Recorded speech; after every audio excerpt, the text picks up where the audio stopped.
Catherine, I want to make a sound check. Can you hear me? Yes. Yeah, we can hear you. You want to go Okay, to I can hear you well. I'm gonna be on mute Probably for a maybe like 9 years ago, second. and vowed never to go Just back. We can.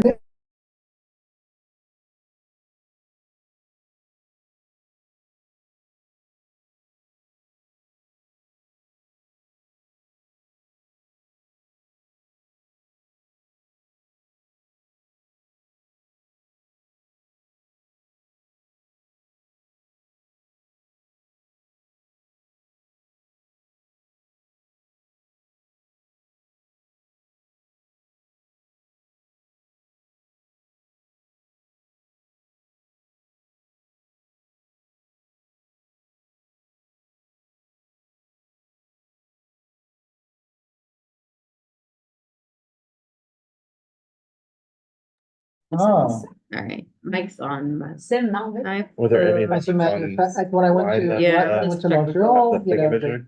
going through Um, security, whatever, they What look is at it? the passport, they Tanisha's say like, repping the wings. Do I need to do that on that The computer? guy looks at me, Kath. and he looks at my passport. Do that? Oh, yeah. Okay. Let me get a count, folks. I'm gonna go on mute real quick.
And All then right, folks can hear us okay? Oh, Right. They have a different word for everything. So does English. And you hardly pronounce any of the Borrowed letters. Agenda, all right, we're gonna start if it's cool with everyone. Yeah. Maybe we can still catch some sunlight when we get out of here. All right, it's Okay. 6:35. I'm not officially calling the meeting to order because I You're think calling it to people- attention. we're calling attention, yes, we're here. And people that are present are going first. That's right. We got two people short. Just want to highlight, folks on Zoom. Tanisha's here for youth. Since Domingo can't make it, we got Mariel, we have Isidro. And C. Marie and, Anthony are not making it tonight. I'm sorry about that, Tanisha. There's an issue with the setting for exec. This happened last month, but it didn't happen the month before. And once we start, we can't change it around the video. I apologize for that. Let me make a note so we can fix that. It's like, since it's a recurring meeting, I think,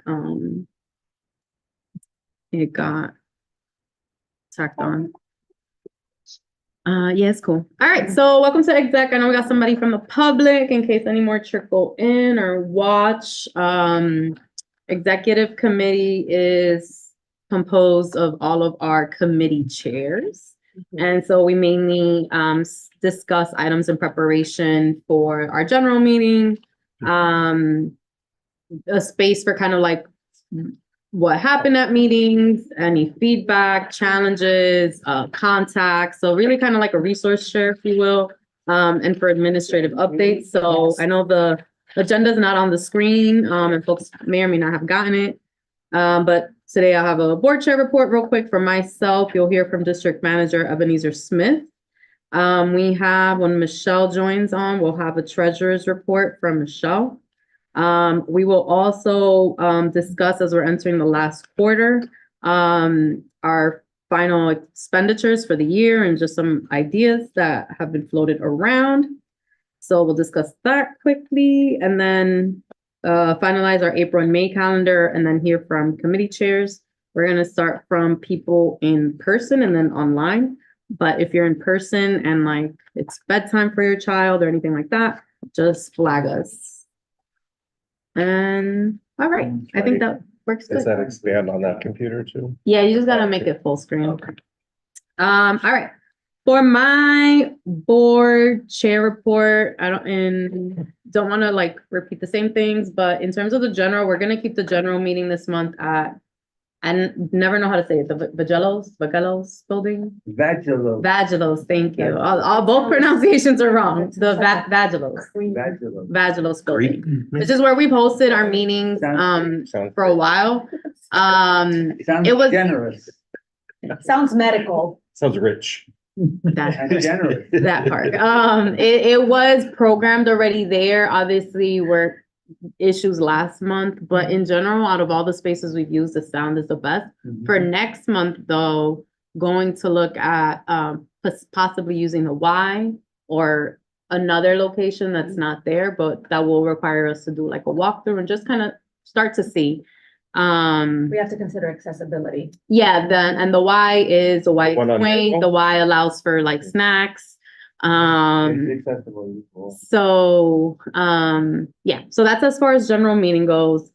Two, as folks saw, and I think, you know, it's kind of the first time I did that as chair, which is the press release or really public statement more than anything, on what the board's position has already been around the row houses.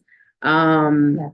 And I think that, you know, while we don't necessarily always respond to anything that comes up in the news, I do think that it is good to always like reiterate, especially when our position's not understood by people, or, you know, there's a lot of misperceptions about where CD12 stands on something or what we can do in a situation.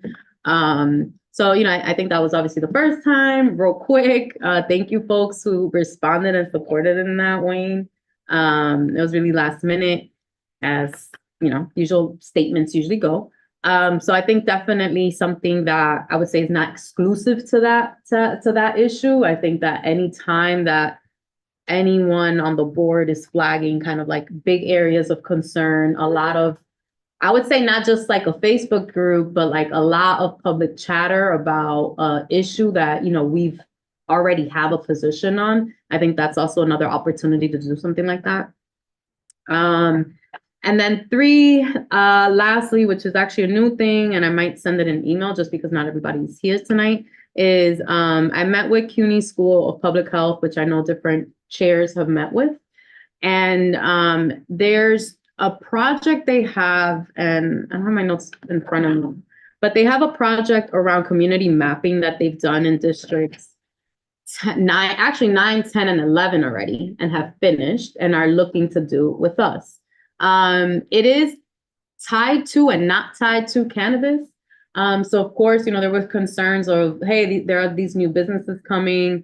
What impact does that have on, you know, a neighborhood or an area? And so they started mapping them. But what really the project's about is like taking stock of our community. And I know that that's something that in housing and actually, housing and land use, y'all have talked about this. So being able to map street by street. And so that's exactly what CUNY has done. They've basically, for an example, would say, you know, on Saturday from 12 to 2, usually it's 2 or 3 hour time blocks. They have a mix of students, of graduate students and volunteers who will come with us. They get trained up and we hit the streets. And so whether that's like, oh, there's a ton of this or there's this issue on this block. And they've actually been, like I said, they covered all 3 districts of 9, 10, and 11. So I kind of want to gauge reactions to something like that. The goal, hey, welcome, Michelle. The goal is to replicate that here. And they had a mix of, you know, weekends, of afternoons. And that's something that, you know, I know we've talked about, but having CUNY and CUNY students who will also kind of shape that report, bring back findings, would be, I think, a good jump starter, maybe. That's the word. So, any reactions on that? What was the school again? CUNY School of Public Health. Public health? Mhm. So what is their goal is just to, for different issues, or is it to like, get data? It's mainly, I would say, to kind of get data. It is about, for example, and I would say it was propelled because of the cannabis dispensaries and understanding. But a lot of what it is being able to kind of map out the needs across districts and the perceptions of what's available, not available. So it's not, and I'm sorry, I'm trying to find the write-up that they sent me. Do you know how long it took them to do? each? Yeah, I think depending on how many they can squeeze, it took about 2, 3, like a month and a half or 2 months, I want to say. Yeah. Depending how many you can do, like let's say if it's every single weekend in a month, but they were able to move pretty quickly. I was surprised. Yeah. It reminds me of something that, Columbia University's Urban Technical Assistance Program did, decades ago under Lionel McIntyre. I think that was part of his PhD work, where in central Harlem, they mapped like every block, and this is probably going back to the late 70s, early 80s. And so they had a level of detail, a level of granularity that was more accurate and more complete than anything the city had. So when they were putting together proposals for redevelopment in central Harlem, you know, they could speak to what was there and what was needed in a way that the city could not. Mhm. So, yeah, and I would say that's what I'm saying, like, it's broader than just like, we have a hardware store on this block, right? Like, it's really Is about it the whole actually out picture. there, you know? I mean, Yeah, and what I'll do though, because I don't have the write-up yet from them where they detailed that, and I don't know if our other uptown boards have the final write-ups yet. But I'll get them to share that info so we could circulate it. But really the goal is that, you know, if we can do that, what it would entail is signing up for shifts, Mhm. being able to like take one sector versus another sector, and things like that. And then the other piece to that, which is very cannabis specific, more Nobles thing, but I'm sharing here, haven't shared with Nobles yet, my fault, is they've done a survey in those 3 boards as well around cannabis community perceptions. So it's English, very similar to our land use one. Mhm. What are people's being able to measure people's knowledge, attitude, beliefs around cannabis and ongoing things? I think, you know, obviously because we all represent different lived experiences, we all have ideas, but being able to have concrete data of like where we can focus would be helpful. So that's obviously something much more tied to the task force. And what I did share with them was the same thing we're doing with the HDC and that new opportunity that it could be incentivized in the same way. So, Can I say something? yeah. So when we talk about cannabis perception, I think that we should also take into consideration the cultural competence of what that entails, because cannabis is not legal in some parts or in many parts of Latin America. So we also have to be cautious in terms of how we pass judgment of this community. And like you said, their lived experience and their perception about cannabis, particularly when you speak about the legal issues in, let's say, in this case, the Dominican Republic, where most of the community is from, right? Yeah, and just to add on from the Harlem experience, for example, they ran it in multiple languages, including in French. So for sure that's built in, you know, and it coming from, I think, from the public health schools gives that lens, that appropriate lens Right. around understanding people. But yeah, Um, Jim and then yeah. Joel Yeah, Age and Darren. of course, absolutely. I've been throwing these lines out all. Okay. Anyway, the key with all of these studies, presuming they're being done competently and conscientiously, is we will gather more information. And I heard a word that was just before, and I think the key with when we get information is we do not judge. Exactly. We use it to learn. We use it to understand. I think probably I'll run my old man cap more. there's too much judgment going on. You know, we're just people, we're trying our best, you know, we stopped all this nonsense, we'll be much better off. Thank you, Joel, then Daryl, and, then we'll go to Ebony, since I don't see any other hands. So there's an app that we're using in the Department of Design and Construction called Live XYZ. And this app is basically a real-time, it's a startup, it's a real-time database on active commercial leases throughout all of New York City. Obviously, the Department of Design and Construction uses it for outreach, but I think if you're in contact with those guys over there at CUNY, I think that would be a great resource for them. Live XYZ. Mhm. Yeah, I'll share it with them. Thank you. Daryl? They're asking about recreational use as well as medical use. That's a good question. I haven't seen That's a the good question. questions on there yet. I just know the general scope. But yeah, we'll find out. Should all be in. Yeah, all of it. Yeah. I So- would think medical uses or recreational use is a medical issue. If you overdo it, you're gonna have. Well, there's that too. So just, I mean, the CUNY's medical school is at the City College campus. Where's the School of Public Health located?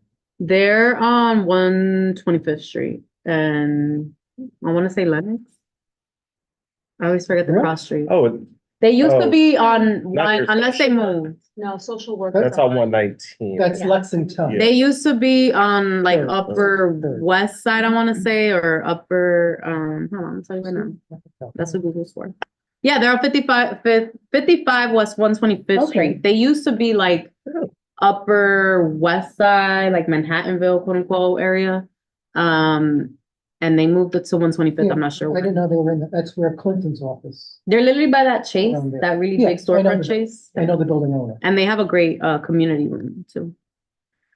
Cool. So that wraps up my stuff. I will disseminate the stuff around mapping. Once we get closer, really it's about sharing that across committees because it touches what every committee is doing.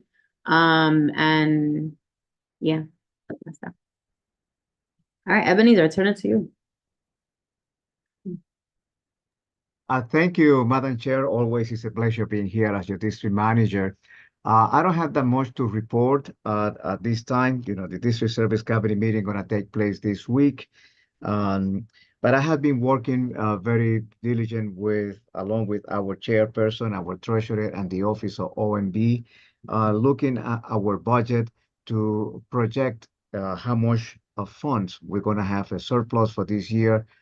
Put it together, you know, the needs of the office, what we need to buy, or our wish list, what we need to buy for this fiscal year, at the end of the fiscal year. That's, you know, have consumed most of my time here, and also updating and troubleshooting our website that for some reason, certain links from the email blast that we do every week, for some reason they were not working, and, you know, we have to make some adjustment there and get help from OTI. This is the end of my report. Thank you. Do folks want to flag anything from the different committees ahead of DSC? I think we don't always do that, but I think that's a good opportunity. Oh, sorry, I lied. Yeah, no, DSC passed. I'm sorry. But for the next one. Okay, hearing none. I guess Michelle. Okay, I'm gonna Zoom, join the Zoom and try not to like give weird feedback. I think then you go. Don't connect your audio. Yeah, yeah. Okay.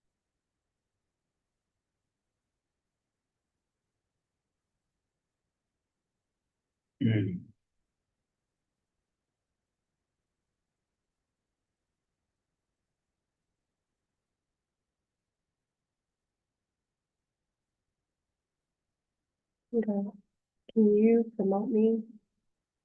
Um, It does allow for food and beverages. yeah. Okay. Unlike a lot of Columbia's rooms where we can't have food. Oh, okay, yes. Yeah, Columbia doesn't want to do anything. Or mice. I think they go together, or that's their, Can I get Thank you. screen share? Yeah. I don't. Oh, I'm sorry. Wait, why is it not? Is it on that one? Oh, that, yeah. Okay, you're good. Okay, cool. Let me just share my whole desktop then. All right, so let me go ahead and start with the regular treasurer's report, and then we can jump into projections. So, oh gosh, maybe I'll move it to the side. Okay. So same thing as usual, we have the splits between, okay, so first let me just start with like where this data is from. Oh, I'm sharing the wrong one. Sorry, I've been looking at so many. Okay. So this is data pulled on March 13th and presented on the 18th. And at this point that the report was pulled, we're 70% through the fiscal year. Just a reminder, the fiscal year starts July 1st and ends June 30th. And we'll talk about the projections as we're nearing the end of the fiscal year. We're really interested in like what amount is going to be left over for other things outside of our regular spend. Budget is separated into 3 sections: personal services, which are salaries for the staff; OTPS, other than personal services, like the office supplies and the lease. And just to go over what has changed, usually I just like look at the differences month over month. The last time we saw this was February 20th. It's not quite a month, but you know, roughly like 20 days or so, I think. And we have additional liquidated amounts of about 12,000 for PS code 1, which is the full year positions. That tends to be a huge expense for us. It's how we pay our full-time staff. So it's about 12,000 increase here.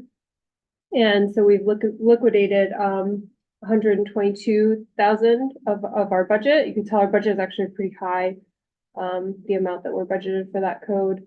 And we've liquidated additional 113 for PS 042, which is the longevity differential that pays Paula given her years of service, and then $25 for supper money, which is again like what the staff get if they work late for meetings. So nothing too crazy here. There's also an additional increase of 1,300 in OTPS code 412. That's this one over here. The additional increase was to pay the P card, Ebenezer. Ebenezer mentioned that to me. And that's like basically our board credit card. So my assumption is the expenses went towards standard, you know, office cleanings, translation fees, etc. But we've been paying them out of 412 as that's just generally a code that we'll have extra surplus in because it's it has a 15K budget there. So that's the deal with this. And I've also noticed some money moving around in our lease. So we've been paying, so basically the amount that has moved from encumbered, which is basically like set aside, to actually liquidated is about 45,000, almost $46,000, which means I think we're on track towards paying our lease. I guess, yeah, should I take questions on this or go to the projection? Let's take questions on this and then we Okay. go into like. Plan. No, I don't see any there on screen, so. Yeah, I guess. With the top one, we'll presumably have a big surplus because we're not paying salary for 3 people, Yes, right? yeah, So that'll go yeah. away eventually. So what do you mean go away of it? I mean, like for the next fiscal year, it's not like whatever's left over, it goes back to the city. Yeah, yes, exactly. It doesn't like the extra It that doesn't we roll had over. there doesn't Yeah. roll over, but we would still start with like presumably like about 240K Yeah. at the beginning of next year, yeah. What you don't spend by the end of the fiscal year in operating goes away.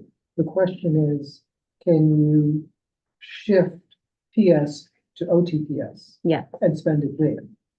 We have done that. Yeah, and we can. So we And don't that's the have- we goal. won't necessarily lose it Yeah. if we have something that we want to spend it on. Yeah, agreed, yeah.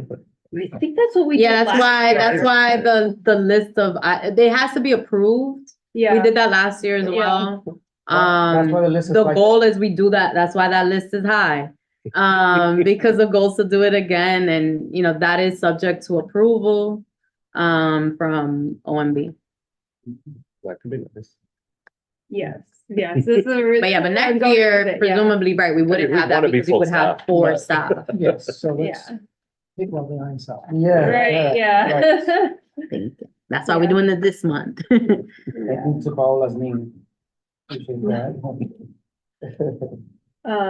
I think also another thing to call out is the $732 and then encumbered here. I did ask Ebenezer about it. He basically mentioned that it was set aside to basically pay for one of our earlier community board events, like one of our gatherings, and he was trying to use like the previous year's budget, but he couldn't. So I think this money, we won't actually end up, we don't have it really like set aside for anything. So that's another thing. And then, Ebenezer is in process of moving this 10K from the holding code out of the 499 because we can't spend from it. So he's in progress moving that money out in preparation for us spending it. Okay, cool. I will jump to the projections. I kind of did my best with this one, so it's kind of a bit like just like Oh my God, thank you so much. I just gotta give her props for this because, and we don't have to go too deep on it just because of timing tonight. But this was a lot harder, and Michelle had to do this manually because Crystal reports don't give you reporting periods. So thank you so much. Because I know this is labor intensive. it's a little bit wide range, so we can kind of take it with a grain of salt and add some uncertainty around it. But basically what Kathy asked me to do was to take the amount that we've got budgeted for all of these line items, all these different codes, take what we've been spending, right? So I just filled in the gaps for the last 3 Crystal reports and note that they don't come on the first of the month, right? So I don't really know, oh, this is how much we spend per month. I just know this is how much we spend between date 1, day A and day B. And I kind of did my best with that to roll in some changes, some estimates based off of what I've seen. So it's a little bit hand wavy. So definitely open to suggestions or, you know, this doesn't look right, but the big pieces, as Daryl mentioned, would be with our PS01 numbers. So let me move this one over a little bit. Like we are at, as of the 13th of March, we're at 122 and projecting that through just based off of a cost that I calculated per day, because I didn't want to go in and say like, oh, this is how much each person makes and this is how many work weeks are paid out. So I kind of just like guesstimated it. So I guesstimate we'd end up at like 185, but it could be more given there are some increases to the DM role that are recently came out from the mayor's office. So we could end up, you know, 180 to 200, let's say, on this one. That still gives us a sizable remainder of the budget just because we start with 240, right? So we might have like 40 or 50 surplus here. So it's like, that's kind of like the big source of surplus. I kind of estimated with the other ones that we would pretty much just like spend the differential, just kind of like mostly spend on these. We may have a little bit left over, but it's not very significant, these smaller line items. In terms of the 499, that's still totally unaccounted for, so that's another 10K. So with the say 40 to 50K and the 10K, we're looking at least like 50K of surplus, right? So that's kind of where I landed, like, let's conservatively say 40 to 50K of surplus, through our, you know, say we get to the end of June, we've operated at our regular operating expenses. And that kind of leaves us, I think, a lot of room for the projects that Kathy had suggested. Yeah, so some of as you see, like a lot of these projects we've been talking about for years, or even from last year, like thinking about them as building a house, you know, so we had to kind of start with the branding, the basics, and then start kind of growing from there. You know, so when it comes to like social media projects, and being able to have the tools to keep phasing that out. So point blank, it was phases. But you know, and they are ranked in terms of priorities. I would say, I think, for folks on screen who might not have taken a look at it yet, because I know I sent it this morning, sorry. but essentially, right, thinking of, building our social media. Sorry, and applying our new brand identity. We have the actual meeting spaces that I know where a lot of us who are looking forward to maybe getting rid of this table at some point and having more dynamic space, more comfortable space for folks to meet. But also allows the space to be used by more people in the daytime, especially. I'm going off the top of my head, sorry, this morning. But any questions? I'm gonna open it up for questions Yeah. for folks, because Michelle definitely. Yeah, if folks have questions or if you want to move to the next section, that's okay too. I just have a quick question. First of all, shout out to, this is a great opportunity to take advantage of, this plan, so kudos for you. Secondly, is there any line item that's designed to roll over, like to the next year? That's a good question. I don't think so, no. No, we can never roll over. The budget's always the same. So let's say it's, what is it, 3 It's used or 2? Let's say, yeah, you use it or lose it, but every year we'll always have, let's say it's 250, we would always have the 250. But capital budgets can roll over, operating budgets, Right. use it or lose it. Yeah. Okay. But they won't reduce you if you didn't spend it all, they won't punish you. Yeah, What would be That's considered not true. a capital Maybe not project these guys. for community? All board? that equipment that we did. Well, actually, it would have to be over I think, what is it, over 10K? I think so. I think it's over 10K, but we don't, Capital? I don't know. usually for the city, I know it's usually over 10. I think. I thought it was 35. Oh, I'm gonna be I mean, quiet then. there- Sorry, there's folks, a don't believe number. me. Over which. Point blank, yeah. But I guess my question is, what would constitute a capital project? Operational, I know Yeah. operating, but what would constitute a capital project for Community Board 12? What's an example of that? That wouldn't fall under the purview of I mean, it would city be, agency. but that would be the issue too, right? Because Right? what comes to mind is like, let's say there's an actual issue with the space, like Mhm. a leakage. repair, a leakage that, but we lease from Columbia and also our rent yeah. isn't funneled through the office. The city has that separate. Yes. So- I mean, typically capital projects are construction projects, Right. renovation projects, major equipment. But once again, there's a dollar threshold, Right, for that.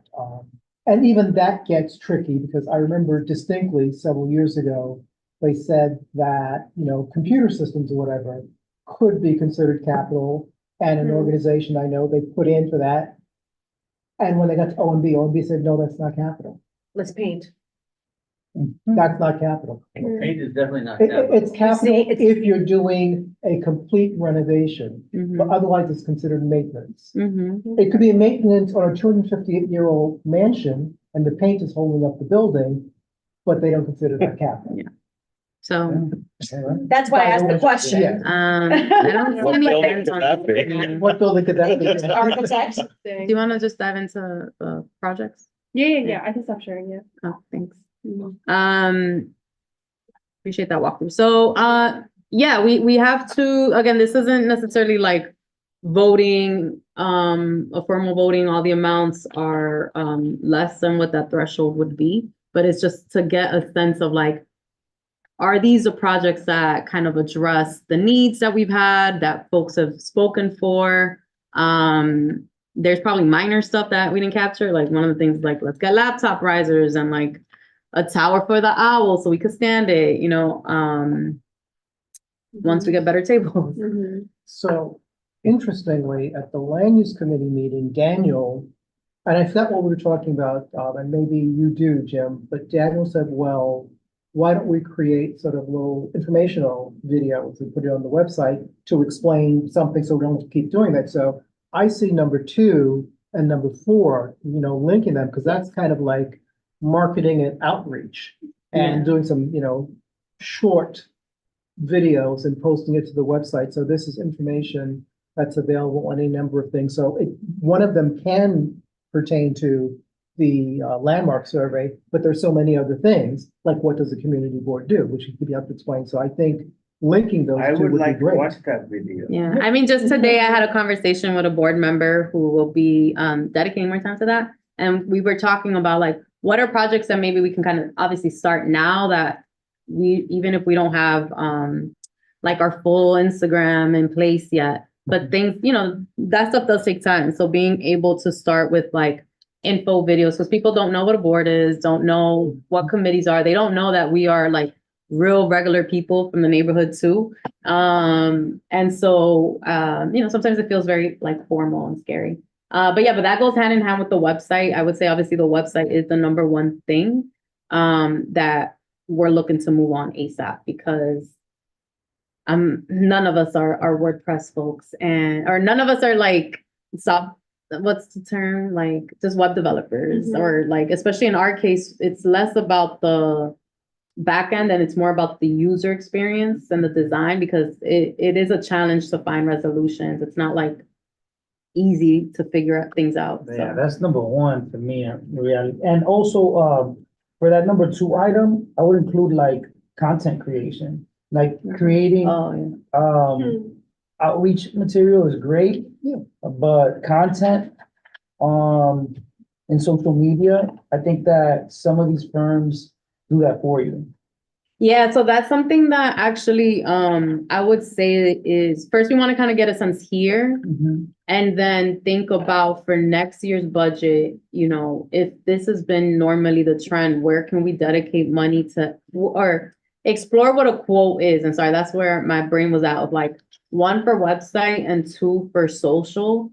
If we wanted to have somebody like on a retainer, if you will, X number of hours a month, because the reality is just that like, the staff is 3.5 at some point, and even at the best, like social media takes time, a lot of planning.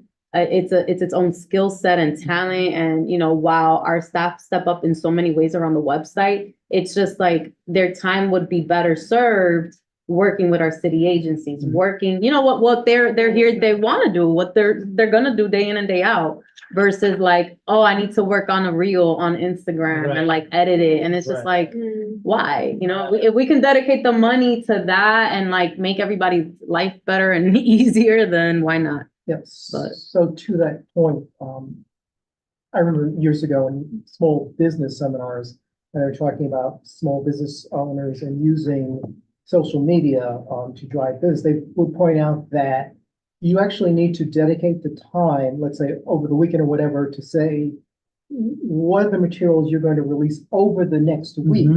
Because on Tuesday night, you cannot be working on the materials for Wednesday.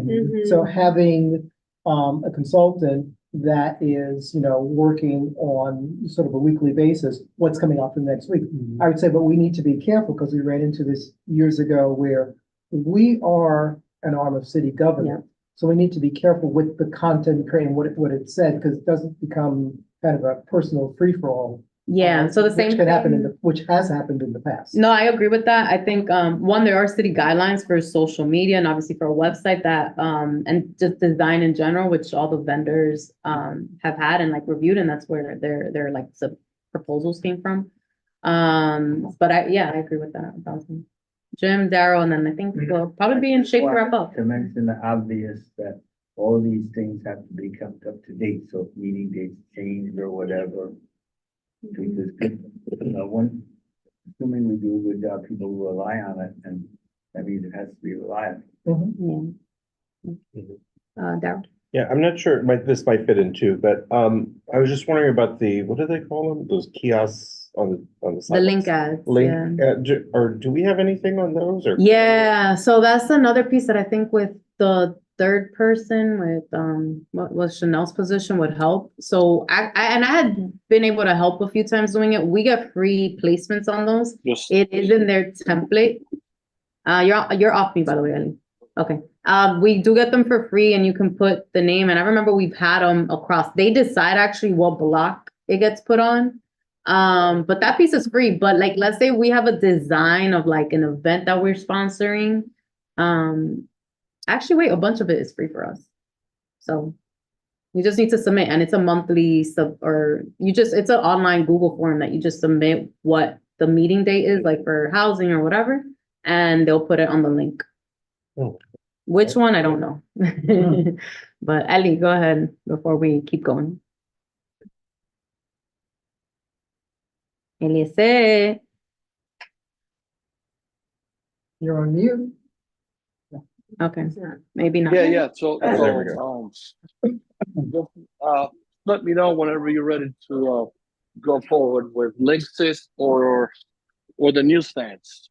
Because DOT handles all the marketing and the promotion in them. So just let me know. I Okay, can probably thank- help navigate through the process of advertising in the Linksys. Okay, perfect. Thank you. I didn't know that actually. Go ahead, Michelle. ma'am. So we haven't been using the link systems yet. We have used them Oh, before, okay. just not consistently every month. Okay. That's the challenge. But also I think like once we can get someone, it's really simple and easy and we can build that into their day-to-day to do that. Got it. Do we know how many we have in our district? No, but I haven't. Eliezer could find out. There's one on Broadway, like. Eliezer could find out. All right, cool. Thank you, folks.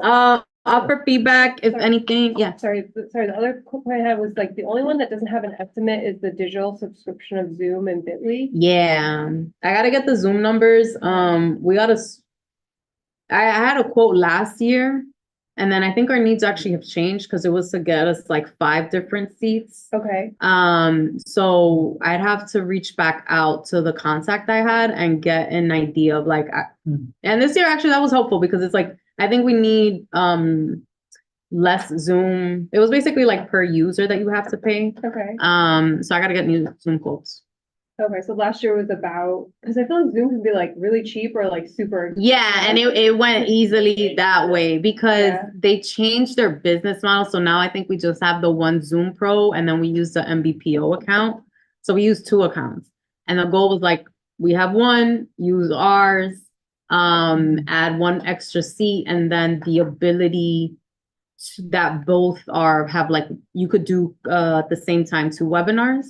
And that you can have the captioning is already included, but adding on the interpretation so that for like licensing, Mhm. it's that the person who selects it hears the audio and not kind of like I'm in the room interpreting at the same time.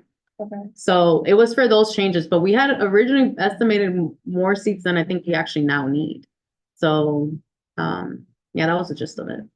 cool, yeah, I would just be hesitant if it's like super high. Yeah. Then we'd have to like maintain that cost and carry that forward, like, Yeah. the following years. No, I agree. Yeah. Yeah.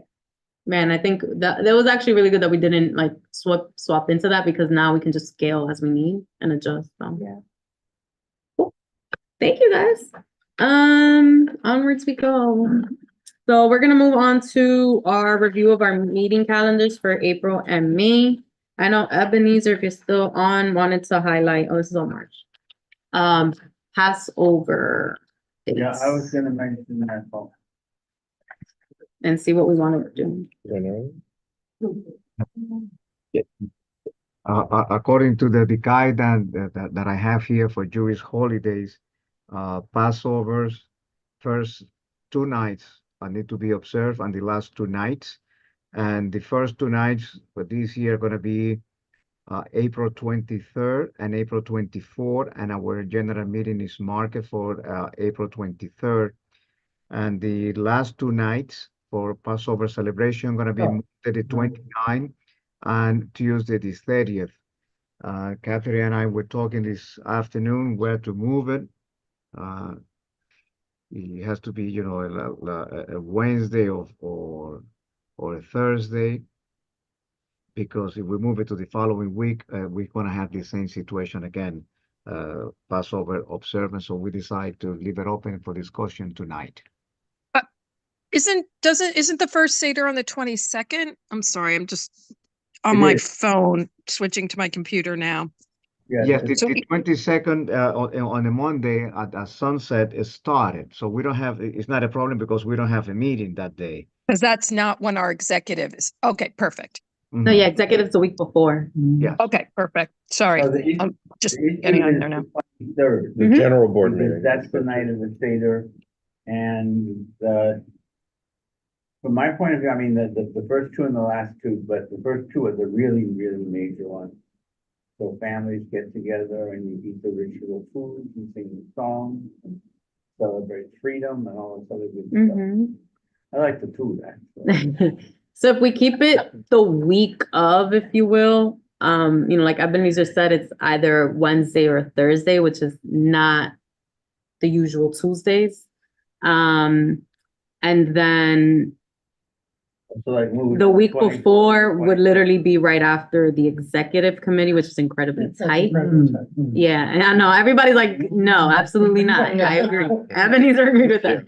But I'm just throwing it out there. So, Isidro has something to say, and then, you know, I'm curious to hear how we've approached it in the past. Yes, just quickly, Madam Chair. Ebenezer, the agenda items that you put in for licensing on the calendars, they're all like back in January. So please update the agenda items for licensing because we already addressed those matters and they're still like on the calendar. That was it, Catherine. Thank you. Oh, what's on the back? Yeah, it's like a template. That's- Oh, it was just a that template, needs that's to be all. updated. So, So the second day, it would start at 7 o'clock on the 23rd and end at what, 7 o'clock on the 24th? Or how does that work? It starts about when the sun sets. The point is. On the 22nd. No, I got the 22nd. We don't have an issue The with the key 22nd. is observant Jews will not come on the 23rd because they will be at their seder. Right. So we have to move. No, I got that. So, Right. but Would we be willing to do it the following Tuesday? no. The that's following not my Tuesday is question. also- That's not my question. I was just trying to, Right. so it's starting at sunset on the 23rd until when on the next day? Basically sunset the next day. It's always sunset to Right. sunset. Okay, so that would. Which 6:30 so is that now would- that would before make sunset. Thursday more but reasonable. we don't end Unless you had a late meeting on before Wednesday. sunset. I don't But think they we can't have any come meeting on the until- 24th. No, we don't, but that, we're talking about moving it, but I'm saying if you move to Right. the 24th, Until after sunset. it would have to be, I make think. sure that it starts after sunset. I doubt people would still. Oh, I see. So it'd be simpler to move it to To Thursday. Thursday. Yeah. Would people be opposed to doing it on the 31st? The There Wednesday. is no 30. Excuse me. The 30th, excuse me. Don't The you- 30th. it's 30th. It's Passover once again. But it's also, so it's the first, the Oh, 22nd, 23rd, and the 29th and the 30th. Oh, Sunsets usually nowadays 7:40 something, so, and you know, folks are celebrating. So, oh, go ahead then. I guess my question is, would we be willing, I mean, and like, would we be willing to do it even though it is a holiday on the 30th? Because and I don't know. I'm saying that as a Jewish person, like I didn't even know till I was like a full adult that the last 2 days were holidays. So I just don't know like how we've tended to approach things that are most certainly holidays in the calendar and serious ones. It's just like not broadly observed. Is it too loud? Oh, I don't know how we've approached it. Also, April, I was thinking of doing it at the Y, and I think obviously they would be closed on those dates. I think the simplest thing would just be so- Thursday. Move The it to second, Thursday. it's Thursday of the same week. Thursday of the same week, the 21st. Right, Yeah. because 24th. Sorry, I'm looking at 24th. March. Sorry. Oh, fifth. April, so hold Is on, that for the the same day record, as because the- Anthony's gonna do minutes, April 25th. Is that the same day as the precinct community council meeting for the 33rd? Probably. don't know. Right, the 25th. They either move to the first or the last. No, I think they're, Right. I'm gonna look. Oh, if it's Friday. they've been doing the third because theirs is on the 21st. So, all right, I'm getting consensus and votes that either the April 25th is like I mean, yeah. folks at this table are cool with it. Mhm. Obviously, like at general, I would have to announce it. We will have to send tons of reminders, Right. because it's on an off day. All right, I mean, I guess let's keep it simple and keep it to a Thursday.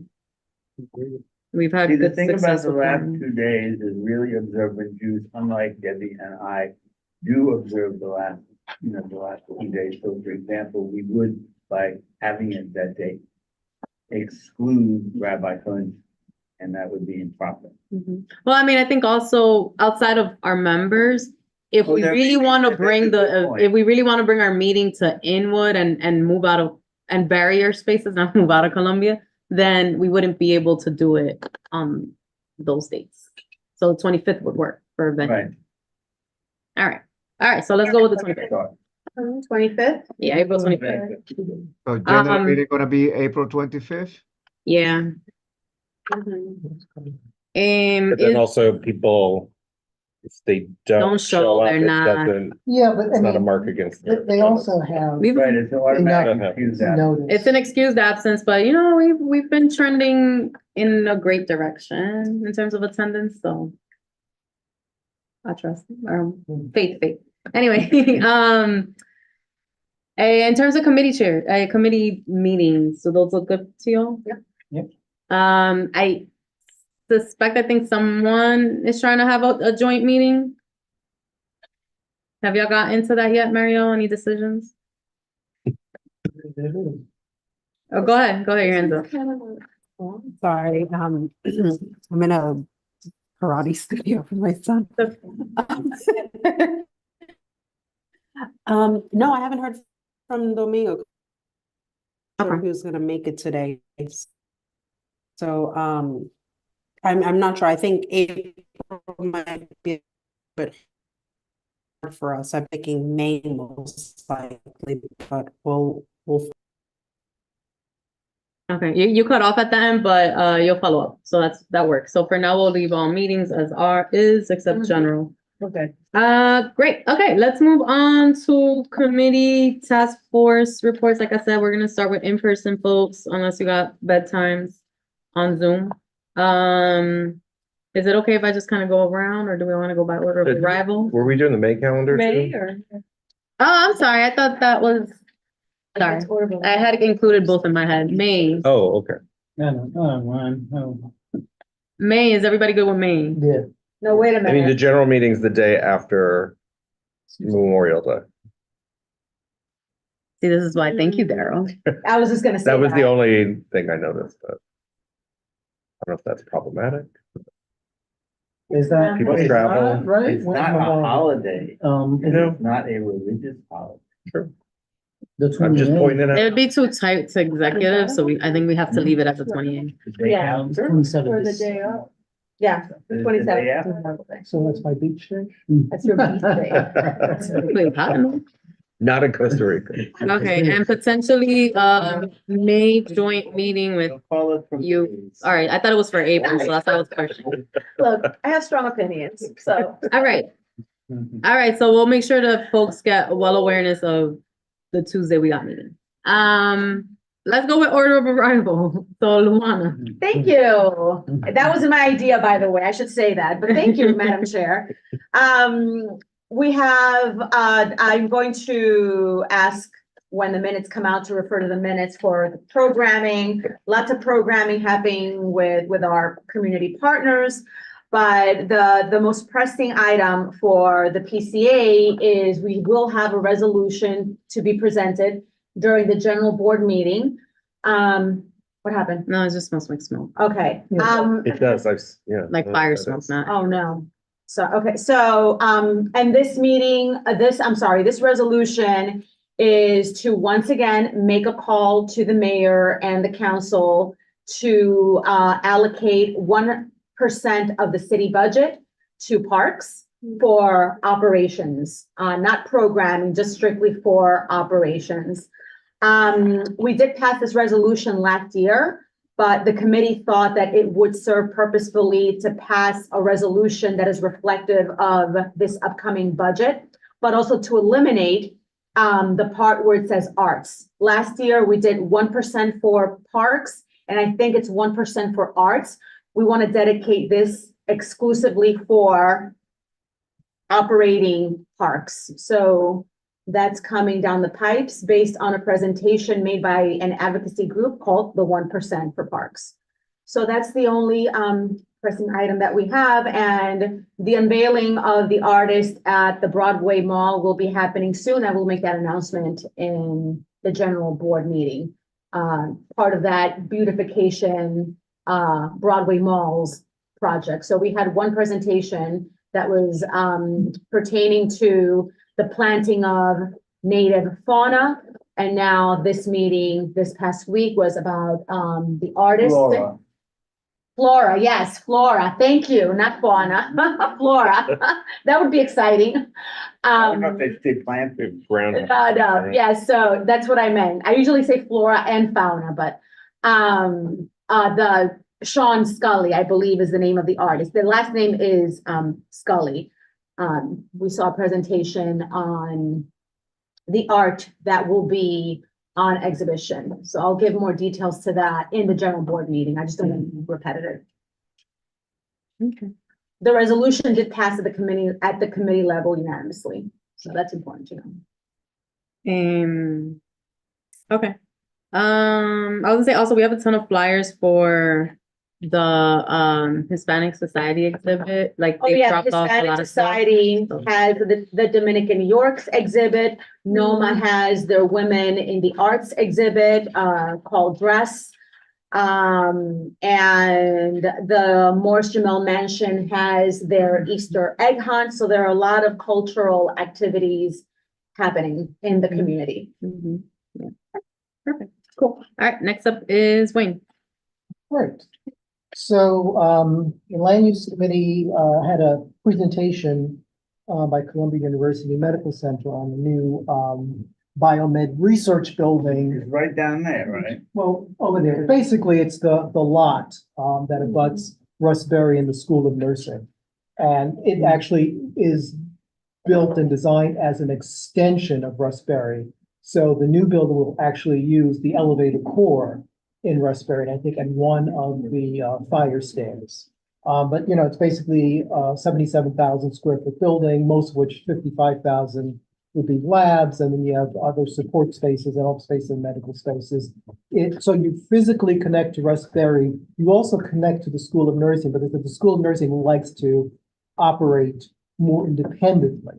But in terms of the functional space program, it really is intended as an expansion of Russ Berry, and I think it's due to begin construction this summer. We had a presentation by the Hispanic Society. If you've been there in the last year or so, the sculpture that is on display called Penetrable, with all of the little tubes that you can navigate your way through, that is by Jesus Rafael Soto, and that was put up with permission by the Landmarks Preservation Commission for 1 year.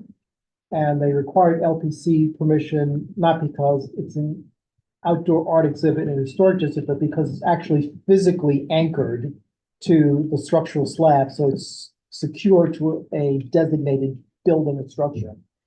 Hispanic Society is requesting a 2-year extension, so the approval for the exhibit ends this June. They want to extend it to June of 2026. We passed a resolution supporting that, and LPC is scheduled to consider that April 9th. We also had a presentation by the Historic Districts Council going to what Catherine was talking about on the status of the responses to the landmark survey so far.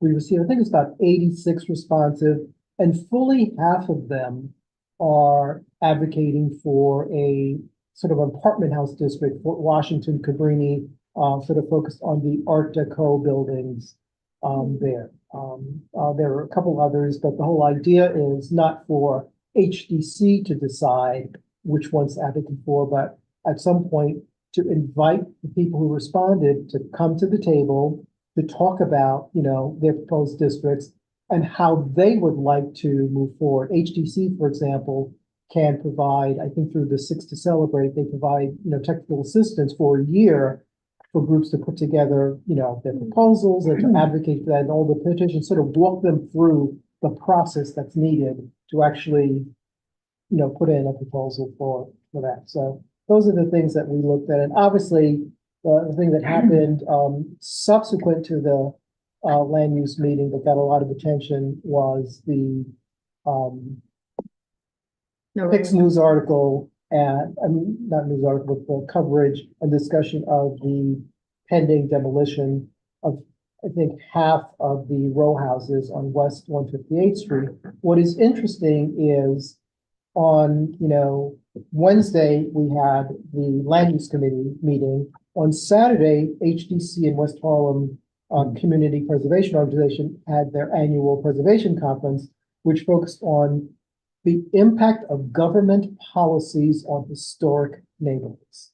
And reading through the press release, it has been 15 years, if you count from the time CB12 passed the resolution supporting the designation of Audubon Park, but in that resolution also saying that the row houses, which had at that time received some attention in the New York Times, should be considered, and LPC should work expeditiously to do the research needed to either include them in Audubon Park or to create their own district. That was 15 years ago.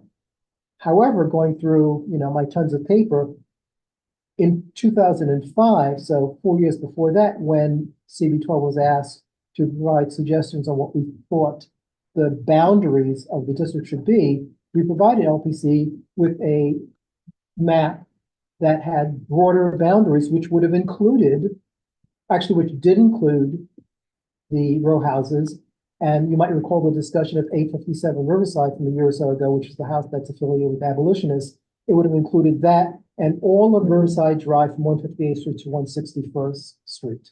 So much of the advocacy that has come to the table in the last 10 or 15 years was included in the community board's thinking going back 20 years. Well, thank you for that, Ray. I was gonna add something and I just forgot. On the Cancer Plus building, which is what they're calling it, they're going to also present at the general board meeting for about 5 minutes. Okay. It'll be more detailed one. Yeah, it's gonna be, I'm gonna sell it like it's more of like a pitch, soft kind of invitation to come, or not a pitch, but like a soft invitation of come to land use to learn more about this building. And, hopefully as far as like getting more submissions, being able to promote it more. And also we do need, I was gonna send a request to add phone number for it because all of our winners don't want their gift cards. I don't get that. I submitted one. But you're probably not Your eligible. board members aren't eligible for transparency. Board members aren't eligible for our monthly gift cards, 6 states. But we did get somebody, every month they get via email. So because the form only has email, we can't call them. And it is what it is. They So probably don't believe it. maybe that, yeah, we're being cautious around even the email subject and the content, so it doesn't get flagged as spam. Nigerian print. Oh, yeah. Yeah, gift card winner, yeah, no, that's spam. But anyway, but onward, so, March, so I think one of the things, so we can share the names at, land use, if you guys ever want to announce it at land use. Okay, if we get, and also I believe, in addition to land use, the Cancer Plus will be presented the next day at Health and Environment. Oh, perfect, yeah. Okay, yeah, Steve's on, or I saw Steve was on. Okay, cool, perfect, thank you. I don't see questions for Wayne. I sent the order in chat, so Joelle, you're next. So a couple things. First, the Dining Out NYC applications are out. We went over it during our committee meeting. Quickly, I showed the slides of Dining Out NYC and kind of the documents that are needed for it. So March 5th is when it opened. You have a period from March 5th to August 3rd to enroll in the roadway cafes and the sidewalk cafes. So there is a presentation happening on the 27th of this month at 11 a.m. Through Zoom. So if you need that information, I can definitely disperse that. And then it's through DOT. So also we had a presentation from Rolando. Rolando, shout out to you. He is from the Legal Aid Society, the Community Development Project. He did a quick presentation on commercial leases, the different components of commercial leases, what to look out for. And he does a bunch of these type of seminars and programs for the Legal Aid Society. It was great having him. He's a wealth of information. And he currently has a Legal Aid Society clinic that he's doing I can also forward the link, and it's also going to be on the minutes. That you have a 30-minute session with the Legal Aid Society to ask any questions in regards to your business. So, Rolando, that was a great presentation. Moving forward, we had a presentation from Popular Bank, formerly known as Banco Popular.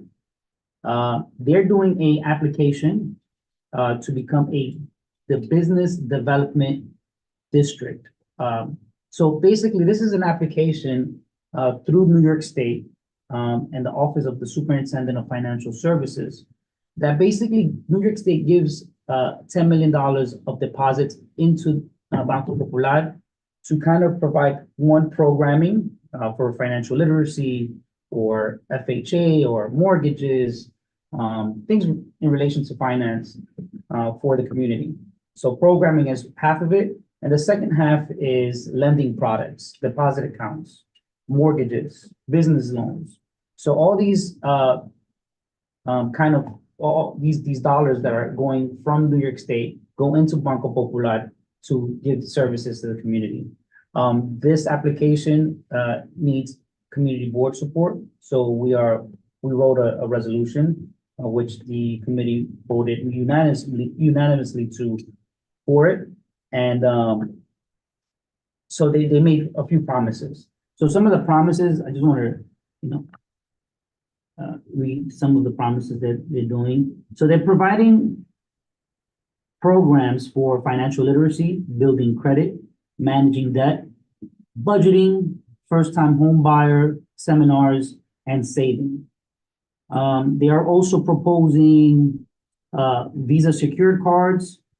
They are also proposing to lend $3 million to consumer lending in our community, obviously, and they're proposing $3 million in small business and commercial loans.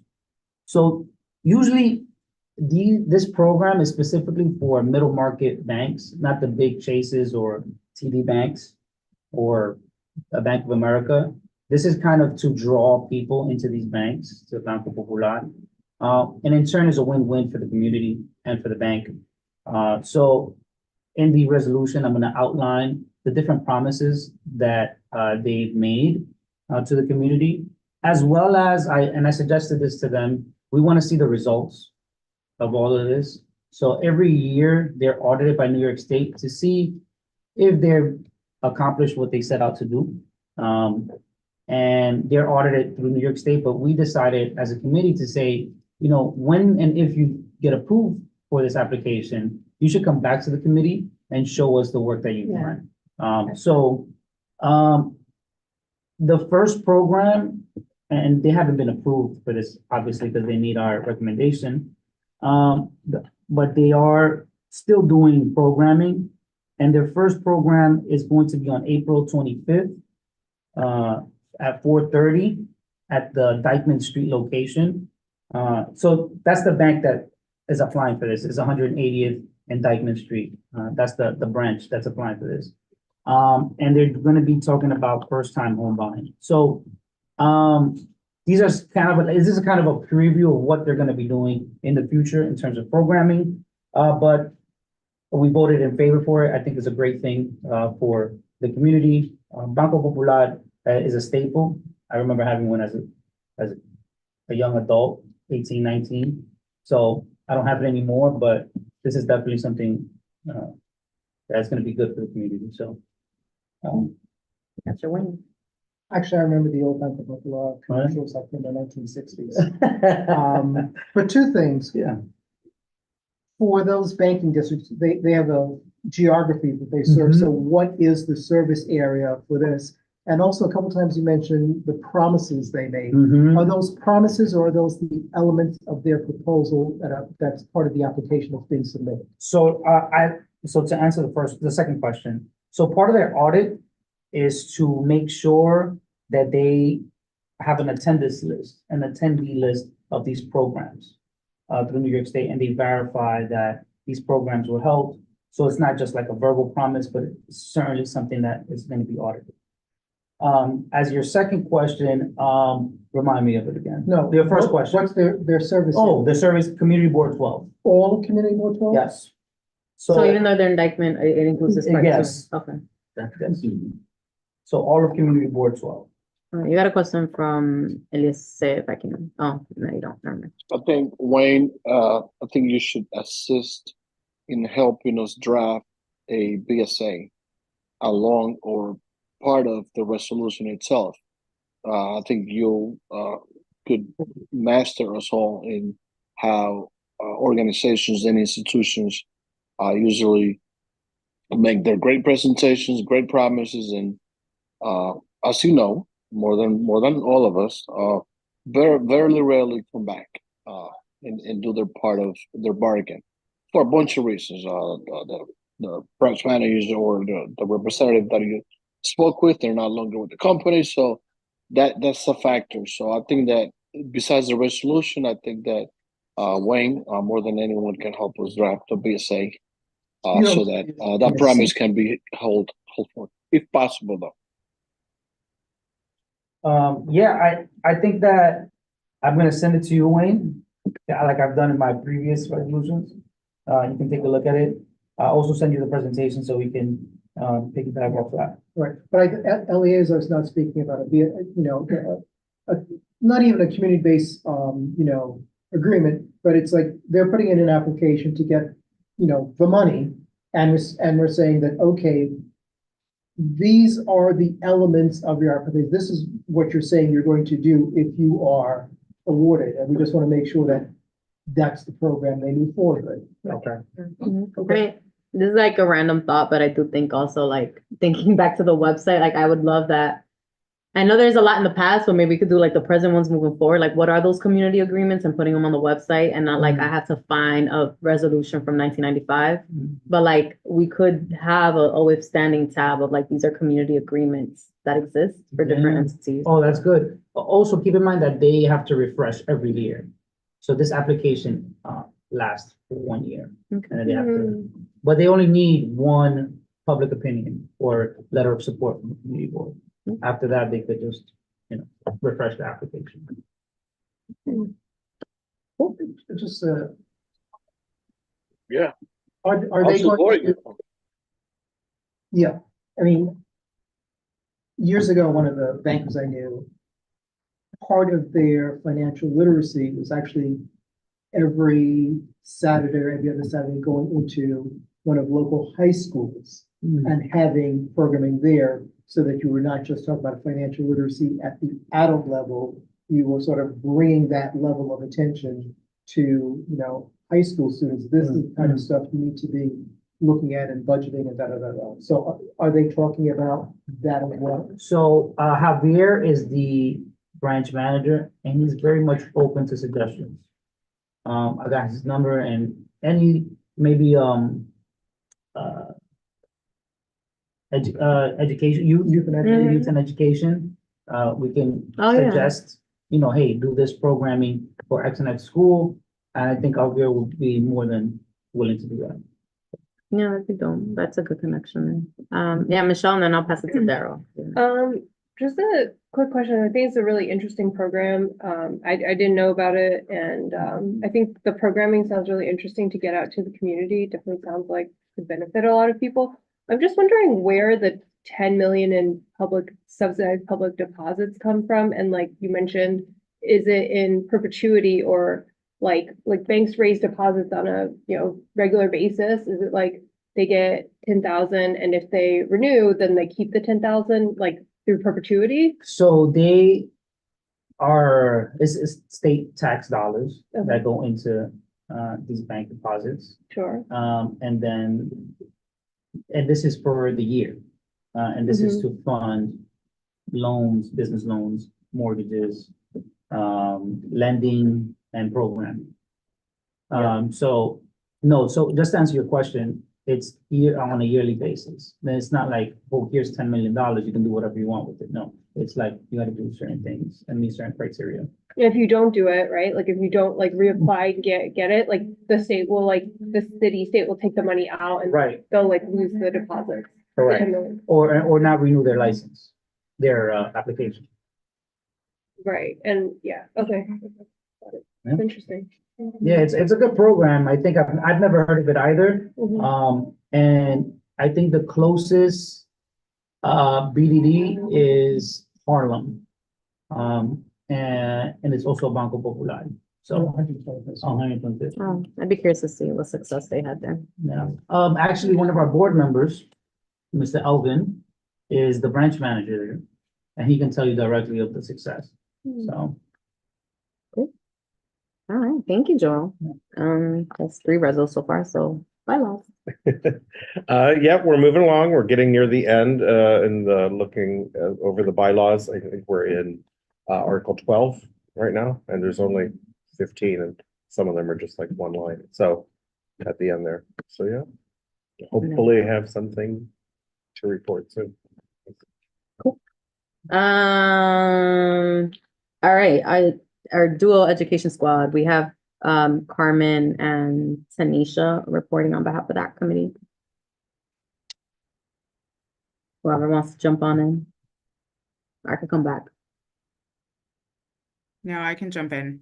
Hi, everyone. So I'm reporting on behalf of the Youth and Education Committee. We actually met this past Monday. A couple of things that I wanted to report on. We had a presentation by School in the Square. It's a public charter school that opened up in 2016. They currently have an elementary and middle school, and they are opening up a high school in the fall. The high school is going to be located at 4650 Broadway. That's right by Sherman Avenue.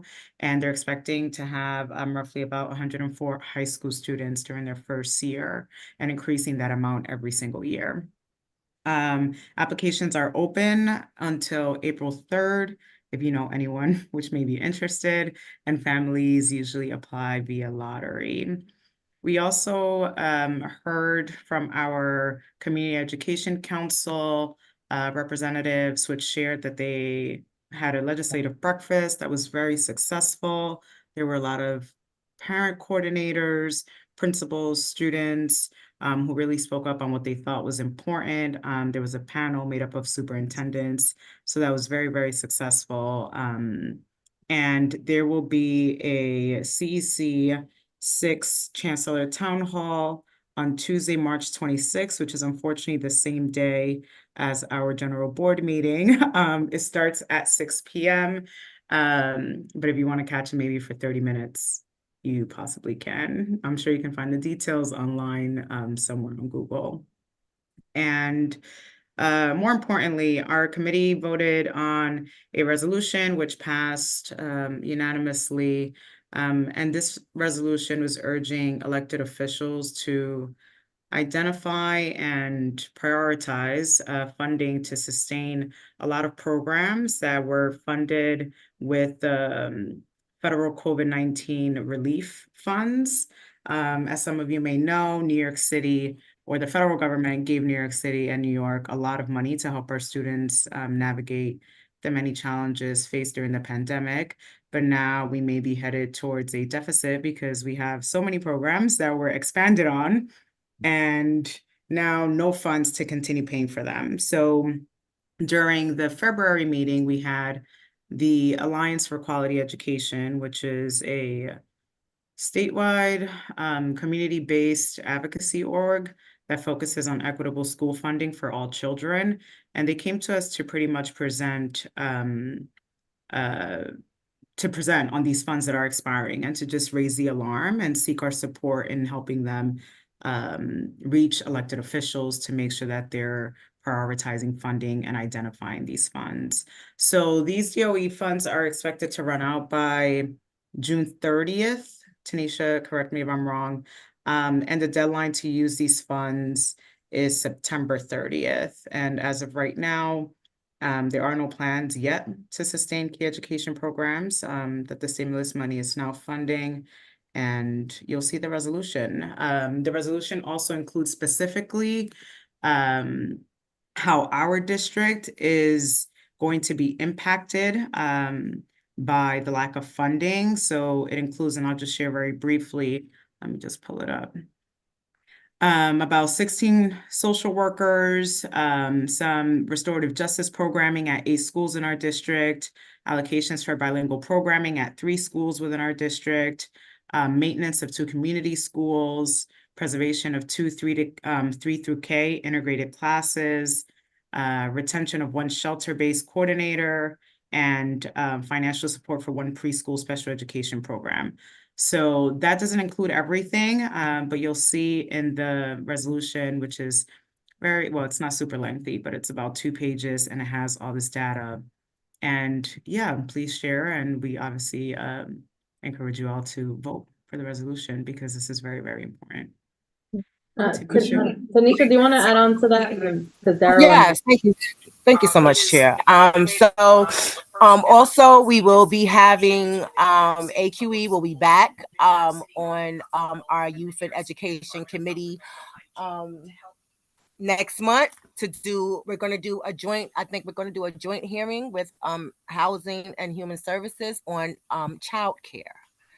Childcare is something that is very important. It's not only important to our Youth and Education Committee, but it's important to our Housing and Human Resources Committee, because a lot of us who have children and grandchildren, childcare is a big thing. So that's who AQE will be back to present that. And I just wanted to say about the COVID-19 funded programs, we actually it is a coalition called Emergency Coalition to Save COVID-19 funded programs. So there's a whole bunch of education advocates, including AQE, that has been leading this work since the school year started, because we have like a $2 billion gap in the budget. And actually, as I'm sitting here with y'all, I'm also on the Education Committee budget hearing that's been going since 10 o'clock this morning. So thank you, Tanisha, for adding those. And we out here complaining about 3-hour meetings. So thank you. So hold on, Darryl, and then Wayne. Yeah, I just had a question. You said the new high school that's opening in the fall, is that in the new high-rise building? Yes, it is. Oh, It will be essentially the first 3 floors. They actually, during our meeting, which is, you can probably go back to the video, they presented like what it actually looks like in the inside, which is really nice, very open layout. They're scheduled to have about 16 classrooms on the 3rd floor. The 1st floor is like auditorium. They have a gym space, very nice stuff. So I'll definitely, I think I also may have the link of the video that shows what the high school is going to look like. But yes, it will be there. Thank you. And what is the address of that building again? 4650 Broadway. If you Google it, it's not built up yet. It's just flat. So it's the new building by the park that we were upset with because it's well, actually they were looking for a BSA variance, but they went with an as of right, but because of its height in relationship to the cloisters. Yeah, exactly. That's the side. It's Okay. like 17 stories. And the affordability and the fresh. Is the supermarket still being done there or not? I don't know. Oh. I don't think so. We It has didn't ground hear. floor retail, but No, it still has the ground floor but it has retail. several floors of community facility They could space. use one. Is that where the Packer This was? is what it Yeah, the looks like Packer. from the Yeah. park. But this is Sherman and Where Social Broadway. Security used to be, Yeah. where the lot used to be. It was the Packer. Yeah. Yeah. Okay, I know the address sounded very familiar. Yeah. But there is still ground floor retail. What that'll be, formerly, we haven't gotten anything. The school's entrance will be on the side of Sherman, and they will occupy some of that ground floor and first, second, third. Okay, cool. We'll check definitely, we should have folks check the video. Are we getting public space for that? I don't know. We'd have to go back. That could be a Wayne thing, because a lot of it was as of right, so Yeah. I'm not. So no I don't- public space for, Well, what do you mean by public space? like benches or, how they have those little. Well, as part of the ones, I don't know if they've done that, but what we just talked about, it's a large, I mean, it's over a 40,000 square foot site. And they were coming for BSA variances because they wanted to increase the amount of space that could be residential, but they didn't have to do that Because I mean, as of right, you could build a building as tall as they were building, but it's just the mixture of uses was different. So, but I think BSA at the end of the day approved it. So although the community board and the community objected to it, they were able to satisfy BSA based on like the letter of the law. But, you know, I mean, it did call for keeping ground floor retail.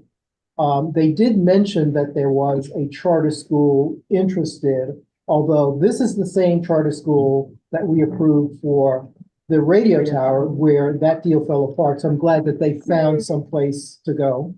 And then the rest is going to be residential. The affordability of the residential, I don't. We did have floor plans, and you know, it was the same questions about, do you have enough 3 bedrooms? They had some 2s, but I don't know if they had any 3s. And the level of affordability. Yeah, I don't remember the affordability level at all. Or where it ended, I don't know. And But just to add on to what Wayne just said, Wayne, I believe they said they're gonna occupy about 60,000 square feet. Yeah. In this building. Yeah, and so they were going to have about 59,000 at the radio Yeah. tower, so it's about the same size program. Yeah, makes sense. cool. Thank you so much, Carmen and Tanisha. We're gonna, Does oh, anyone sorry. have the do you have the contact for the developer? Which developer? The Sherman and Broadway Who is building? Developer. We probably I have think the it's Arden. We'd have to go through the stuff. Okay. Yeah, we should probably set a I've been day in the trying to reach out office. to them, but like unsuccessfully. We should probably set up a day in the Yeah. office, because some of that's like easy to find, some of it's like very difficult. Carmen De La Rosa. Oh, yes, yes, go they through have her? that. Yeah, they have That's a that good for idea. sure. But They get to. but Okay. Jamila Yeah. will have, could get that. Thank you. Isidro's next, Mariel, then Eli, and then Debbie. Thank you, Chair. If anyone would like to have the contact info for that project that was just mentioned, please send me a note. I do have someone that practically is dealing with the entire renting space of that entity. So just please send me a note. So Chair, the license committee met last Wednesday. We had no major issues or problems. We had 2 applications that were withdrawn either at the meeting or prior to. That event that Joel mentioned about DOT, I sent a link to all the committee members for them to register so that they would know the codes and issues with the upcoming DOT program for outside dining. So each of the licensing members received, and I hope that they register for this webinar so that they can be informed, because as you know, these applicants are going to come to the licensing committee. They used to come to the licensing committee, but because of COVID, as you all know, that was stopped. But now, you know, since alcohol will be served either at the roadside and or other sidewalks, they need to have community board approval.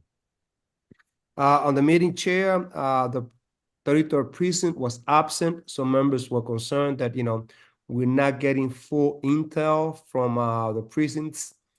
Sometimes they do show up, but it seems like either they perhaps don't do the proper research, but it's awkward to know that they have no issues with every single applicant that comes to the board. With, you know, the knowledge that we have as committee members is very limited. We do have some concerns about some establishments, but it seems like those issues are not being reported. But again, nothing major. We had 12 resolutions. Out of those 12, only 2 were withdrawn. There was one applicant that didn't show up, and of course, we voted against it.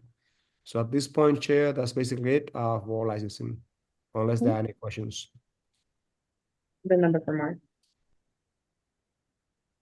All right, hearing no questions or comments, we can go to Marielle if you're ready.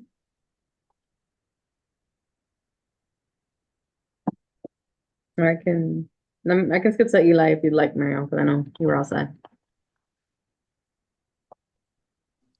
Oh, sorry, Kathy, did you call me? Yeah. Do you want to speak now or skip? If I can, sorry, I stepped away for a Dale. second. Thank you, and thank you, Eliezer. Yes, hi, good evening, everyone. Hope you're all well. You don't have to thank me. I Um, didn't say yes. oh, I'm just teasing. Go ahead. thank you, everyone. So yeah, we've been quite busy at the Housing and Human Services Committee. So this past month, the agenda got agreed a little bit later than we wanted, but we actually did have two really good presentations. One was from Adang, and I forget his last name, but he's from Legal Aid Society, but he's also actually one of the tenant representatives on the Rent Guidelines Board. And so he joined us and talked a little bit about, you know, the makeup of the Rent Guidelines Board, how it came about, but more importantly, how we can engage and work with them to really push for tenant friendly voting, so to speak. And one of the things that kind of really came out of that is, usually by the time we put forward the community board of resolution, which is usually May or June, it's actually quite late in terms of actually influencing the RGB.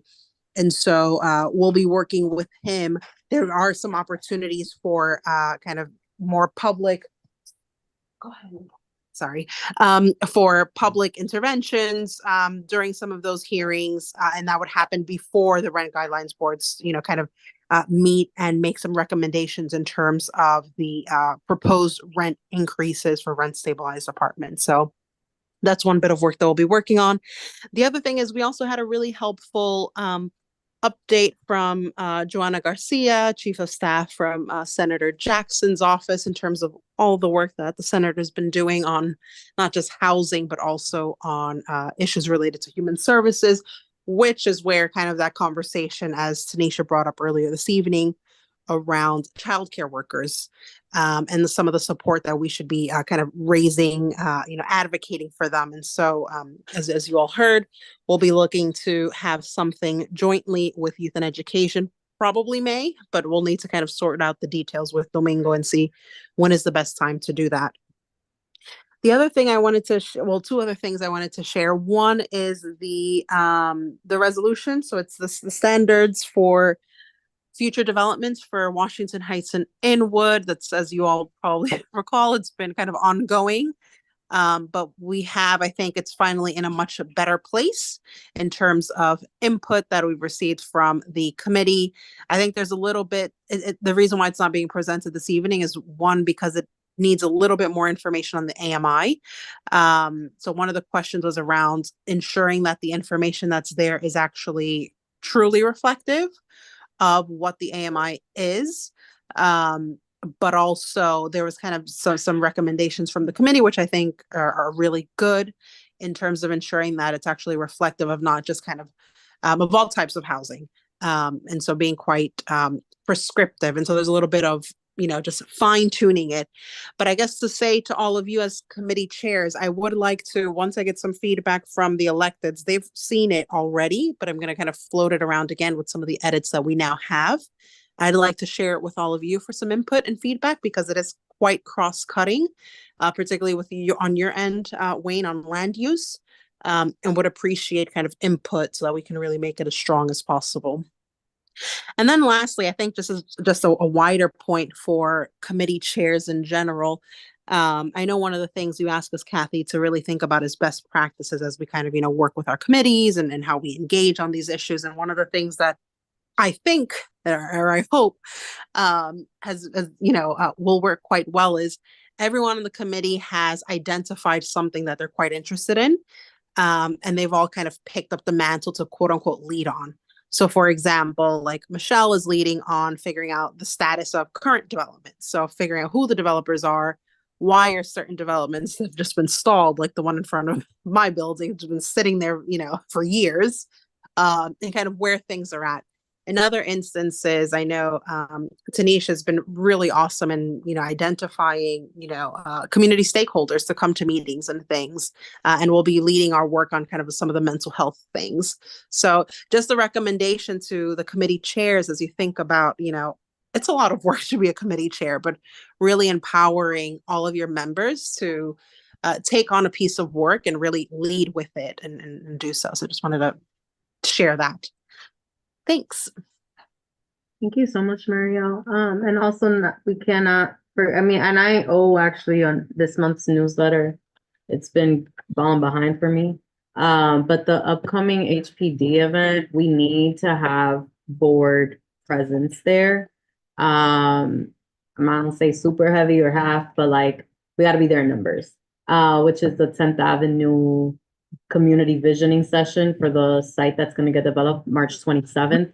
I'm gonna send well, I gotta send it this week, reminder to all board members and our public members about that, and like as many of us that can be there. Where? Which is the school, it's the in one. Broadway and Academy. What? So it's Broadway and Academy. It's IS 52. Oh, It's right okay. next to the Eliza. Across the street from the. Oh, this is actually perfect, because Yeah, there that you gives go. people an idea of what's possible. When is Yeah, it? exactly. March 27th. It's on like all the Monday emails that Ebenezer sent, it's on there. You can RSVP, but it's great to have different pieces of the board, but as board members particular, because there's gonna be a lot of conversations, I think, you know, we'll be able to bring in some history, some of the stuff we've seen, would be good. For sure. And if I can add to that Kat, really quickly, again, it's cross-cutting because it's meant to be not just you know, a housing site, but part of it is also about what can it bring to the community as well. So are there community spaces that we're in need of? And I know there are so many things that we're in need of in our area, you know, whether it's, you know, something for arts, whether it's something for, you know, childcare or, you know, whatever the case may be. The point is that we certainly need as many people there as possible. So please do share with your networks. Thank you. Okay. Cool. So let's keep going then with Eli, sorry, and then Debbie. Yeah, I wasn't able to attend last meeting. I had a family emergency death in the family, but just like to just leave it for the minutes for that reference. But I'd like to make a few comments based on the current status of how the public safety issues are popping up everywhere. I'm sure you guys have already heard about what happened in the subway, the A train in Brooklyn and so forth. So I don't want to bombard you with more of those news, but I would like to tell you in conversations that I've had with the local police precincts, sort of like of not off the record, but outside of the premises of the meetings. I think that the police department is making a concerted effort in showing more presence. Those of you who ride the A train on the 168th Street and 181st can visibly notice the bigger amount of police presence in the subways in the past month or so. I have not seen the National Guard, as though we were trumpeting out that they were going to be all over the place. So I haven't seen them, at least open the heights. The police department continues to, as a matter of fact, today there was a motorcycle robbery while I was on the phone with the prison commander Hernandez of the 33rd. So they're out to get those perpetrators, the fake plates and the mopeds. I think that's what they're focusing a lot of the crime, and it's also the subways. A lot of their action is focused on those things. In addition to that, I believe that crime is generally, for the past couple of months, has significantly going down in the murder box. Still robberies and abandoned cars are still going up. Yesterday, 8 individuals were caught, and they admitted to rob over 40 CRVs, Hondas of different years. It was the biggest car ring theft in New York City in the past 20 years.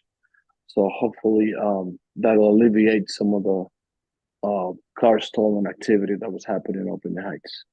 So that's pretty much some of has happened in the community. But as far as what happened in the meeting. I'll leave it up to the minutes. Thank you, Alyssa. Okay, I'll save myself I'll call you about that separately. All right, that we wrap up with Debbie. Thank you. We'll have from TNT one resolution, just one of these revocable consents, similar to one we had a couple of months ago. And this is for accessibility ramp in front of one of the Yeshiva University buildings at 185 and Amsterdam. We had Amber Charter School and School in the Square actually came and tagged along. Just to update on what's been an ongoing issue now going on, I don't know, we're in year 3 now, where because they have a pretty big census of students arriving not on foot, not from public transportation or on foot. And the street is so tight on 215th between Park Terrace East and West. It's been really jammed and a lot of bad behavior, and you can't get through. And then, so if you live there and trying to get out and go to work, sometimes you get stuck, and it hasn't been a good situation. But so the school came, I just kind of wanted to hear an update on what was going on. It's something we've been tracking for a while now, but this year things got a little bit tighter up there because while it's sort of further away and on the other side of Broadway, it's just creating some issues on 218th Street with Zeta on the closer to 9th Avenue and just the way the traffic pattern works. So I just wanted to kind of hear from everybody and see how they were thinking about the issue, because the streets are what the streets are and they're tight. And even if people are doing their best, whatever, just want to hear like what their ideas were to try to ease it. And the thing is that School in the Square is actually opening a pre-K in that building, or like, I don't know if it's a connected building, next year.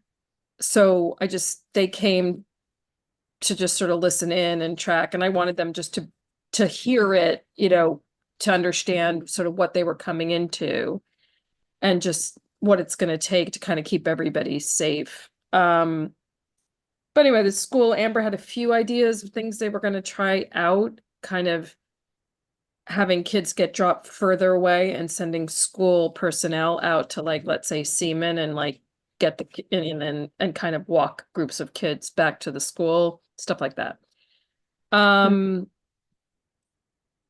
So they were there, and then the only other thing I wanted to mention that didn't come up in the meeting, and I assume you all saw, and forgive me, Catherine, if you covered this before I arrived at the meeting, but it was interesting to me that finally the city's like, oh yeah, these 5G towers are really like horrendously large and disruptive to everything. And maybe we do need to rethink it. Too bad for the, those of you who live around the 100 that or whatever went in already. But anyway, kudos to, Kathy and who led the charge on a lot of advocacy. And I'm sure the voice of the community boards on this absolutely did make a difference. That's news, Debbie. I haven't seen anything around the 5G towers, so I will. Yeah, it's interesting that they were like they were allowed to like go forward, like whatever legal challenges, blue, but then finally, like the mayor said, like he was like, oh yeah, let's just maybe think about redesigning them, which yes, wow, strange. Okay. But there's a few hands here for you, Debbie. I will ask, so Daryl, Wayne, and then me. Mine was unrelated to your report. Is that okay to ask? Oh, if it's traffic. Okay. Yeah, no, I just saw, on social media, some people are freaking out already about possible closures of the 184 side of the 181st stop. Do you know anything about that? I saw that hit on Facebook. That just one guy being like, yeah, if they start doing construction on that, on that building around the subway station, those doors are going to close. Really? You think the MTA is going to close doors? Like, I bet not, but he just, whatever. Yeah, I don't think so either. Okay, got I didn't think alerts that in was any true. I was case, just making sure, Yeah, like, it's People just, love I to use make that stuff stuff all the up. time. yeah, I know. Oh, It's like okay. everything, like, it's like, that's not, I mean, private developers don't just get to like usurp. Like, I don't know. Yeah. Wayne, Okay, thanks. Yeah, I saw, and I don't recall, might have been in Cranes or something where the city is looking at a redesign of the 5G towers. But the comments, the hysteria that I heard in months past seemed to have less to do with the design and more to do with the sense that somehow, they were dangerous and a health hazard. Not that, we were ever able, at least from my perspective, ever able to get any objective information. So the visual impact is being addressed, but do we know if anyone has been able to look into and obtain any objective information on 5G? Because my understanding is countries in Europe have been using 5G for decades, and we are so far behind when it comes to this kind of technology. We can certainly ask credible questions from places that have been using it. So, Jim, do you want to take it or I'll? Well, on the other hand, when COVID started, there were people in England burning down 5G towers because it caused COVID. No, so some of this is just ridiculous, now, the reality, if you were to climb up in front of a building and stand spread eagle in front of one of these antennas, the transmission antennas, you'd be very sorry. But, if you're down on the street, the presumption of a lot of these folks is that we have a crazy government and they're trying to kill everybody. And remember, the vaccines had microchips in them and all this here. Yes. So, all right, let me just jump in here. That's not my question. The person, so that person who comes, whether Wilkins, like, she's a gadfly, she goes around and she says this, but like, no one, the science is the science is the science. Like, nobody's found anything that, federal government's looked at it. But I mean, certainly in our meeting with the community, no one was like that worried about that stuff. And they were worried about how gigantic and ugly they were and how close they were to residential buildings, etc. So I think a lot of the reaction, apart from those, like that small group that has a thing, they're against all wireless stuff, like not just the 5G towers. They're just like, that's their thing, which is fine. But the like Nadler's mobilization and getting things slowed down and all that, like that was all, a lot of that was on the aesthetics of, I mean, they are gigantic, must be said. Yeah, no, but you're right, Debbie. In district, because there's a lot of outside groups that come to our meetings, but in district concerns were mainly always about the, it's blocking my window, it's by our building, that kind of stuff. Or it was, what's that good for? Is it good for my internet? Not, like expanding my internet and all that, and we got there. But thanks for raising, because I haven't gotten any emails about it and any alerts. So I'll definitely look into it. And I guess just last thing, like there's been a lot of stuff in the transportation news. And we've done some resolutions about it, and this is why I bring it up, but it is heartbreaking. I mean, the traffic violence, like people getting killed by cars, driving recklessly, have been horrible the past 2 years, and there've just been a lot over the past couple of months. And any number, like the ones from last few weeks, it's a dead kid, a dead older person, these are drivers who have been pulled over and in one case killed somebody before, but our laws do not allow us or seem to like it. People do not lose their licenses, and they are sometimes like have had like repeat problems, and then we're still allowed their license, are still allowed to do their thing and then kill somebody else or, you know, before injured. And so there is a lot of talk and sort of advocacy around like, what the hell, like this legislation is out there to close these loopholes.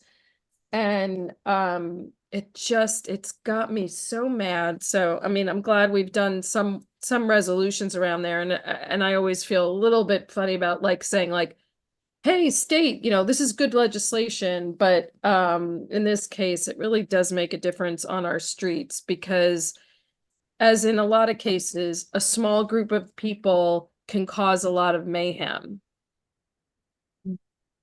Yeah, thank And, you. you know, and then also just tying back to what Eli was saying about the initiatives against the paper plates, because when you pull some of those people, they end up to be like have outstanding warrants, an illegal gun, you know, like these things are clustered and they matter because it's people's lives. No, it's definitely like a national issue. I mean, I will Yeah. say true story, and I wish I recorded it. The other day I saw someone with a pencil. They drew out a Pennsylvania plate and had it on their back bumper. Like, and misspelled Pennsylvania in the pencil. Yeah, I should have recorded that. But I think that was a great, I mean, for me, seeing that, I'm like, oh yeah, it's one thing to have fake paper plates, no plates. Another thing is to literally draw it in pencil. But thanks, Debbie. Seems like a lot is definitely moving at the committee. Okay, so that concludes our committee reports. It seems like we have 10, 11, 12, 13, 14, 15, 16, maybe 17 resos before the board this month. So great number. Hopefully we can wrap up by 9 on the dot or before that. All right, is there any old business involved? Where's Steve? Steve emailed, he was on, did not connect, but I did let him know, he didn't send anything, but I did let him know about the cancer club that you spoke on his behalf. We don't got COVID numbers this month. But we did co-sponsor CUNY Schools of Public Health upcoming webinars around Black maternal health, and it's toxic something. I forgot the name of the documentary, and a panel and another screening. So those flyers should be shared. Elias said, is it old business, new business? I don't know what to call it. It's new business, I guess. It's in reference to the traffic on 172nd Street in Amsterdam, where I would have loved Steve to be there, in which that a lot that is not dedicated solely to ambulances parkings has become now a second and even, you know, three-way parking. Usually during 9 o'clock, 10 o'clock, or 5 p.m. It's usually the traffic flowing south. It becomes a problem. So I just want to bring that up again. See if there was any way. Yeah, go ahead. Go on. No, I was gonna say, because they used to present, Steve hasn't reported that they've been at his committee recently, but if anything, let me see if Steve or Ebenezer could send an email around just like traffic and the double parking that's happening around there. Yeah, back then I spoke to Sandra Sanchez from FDNY, but I don't know that she did follow up with a letter as far as a conversation and making them aware of the traffic congestion that they are causing for the past, especially during jam hours, during 5 o'clock, 6 o'clock, and so forth. So I just want to make sure that I bring that up again. Thank you. All right, so no old business, no really new business. Is there a motion? Motion. Second. All right, so that was Joelle for Anthony, and then Luana, and then a third. All right, thanks, folks, for this evening. See you all next week.